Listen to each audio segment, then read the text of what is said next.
Projekt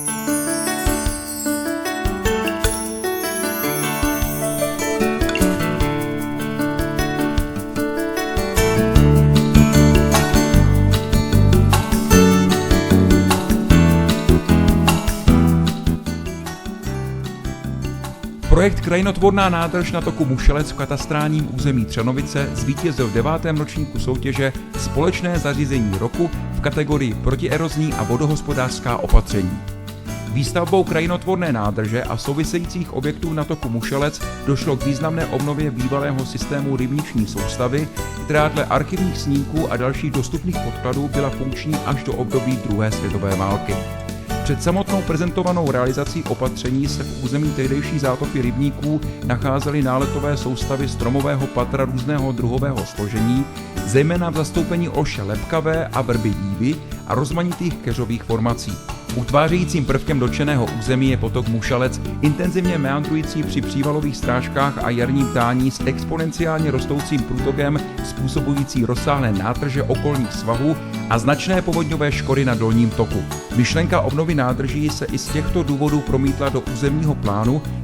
Samotnou realizací stavby došlo k vytvoření multifunkční soustavy vodohospodářských a krajinotvorných opatření, jejichž komplexnost podporuje nově vybudovaná polní cesta s doprovodnou zelení, která mimo svou hlavní funkcí působí též jako protierozní prvek v území. Z hlediska ochrany území před povodňovými škodami vznikl retenční prostor, který je při vhodné manipulaci schopen výrazně ovlivnit průběh povodňové vlny a její následky, snížit hodnoty kulminačního průtoku s pozitivním dopadem na hlavní vodoteč v území řeku Stonávku. Za vysoce přínosné považujeme z vodohospodářského hlediska vytvoření podmínek pro zadržení vody v krajině a zpomalení plošného povrchového odtoku. Pozitivní dopad lze spatřovat také ve zvýšení zásob podzemní vody v dotčené oblasti. Nezanedbatelným faktem je výrazné zkvalitnění jakosti vod, vracejících se zpět do toku Mušelec. Originalita řešení spočívá v celkové koncepci, počínaje esteticky zajímavým provedením odběrného objektu se vzdouvajícím vrachem, navazujícím potrubím a přívodním korytem, hlavní nádrž s litorálním pásmem, nouzovém bezpečnostním přelivu s pevněném kamennou dlažbou, která přechází masivní balvanitý skluz, kde případná povodňová vlna je odváděná do prostoru tůně pro obojživelníky, která je za normálního stavu zásobována vodou z odpadního koryta, jež navazuje na výpustné potrubí objektu požeráku hlavní nádrže. Voda z odpadního koryta hlavní nádrže i tůňky pro obojživelníky je pak přivedena zpět do Mušelce. Jako velmi zdařilou se jeví sanace rozsáhlé nátrže z meandru toku za pomocí vhodně zvolené lomové kamenné rovnaniny.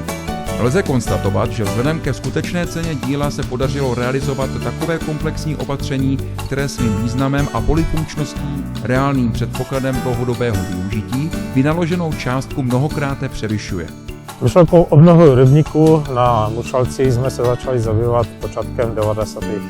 let minulého století, když jsme vlastně zvažovali, jak obec směřovat, co dělat v obci, protože nás čekala výstavba rychlostní komunikace, která se připravovala, a ta rychlostní komunikace vlastně nám protla celou obec. Hledali jsme místo, kde bylo trochu klidu a samozřejmě i nějakou náhradu za to, že vlastně bude obec zatížena plochou betonovou, asfaltovou a tak dále.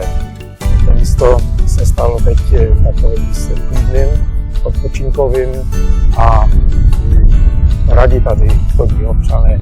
Závěrem bych chtěl říci, že jsem opravdu velmi rád, že se dílo takovéhoto významu a účelu podařilo zrealizovat v rámci pozemkových úprav. A zároveň bych chtěl také tím poděkovat všem, kteří se na jeho odrodu podíleli.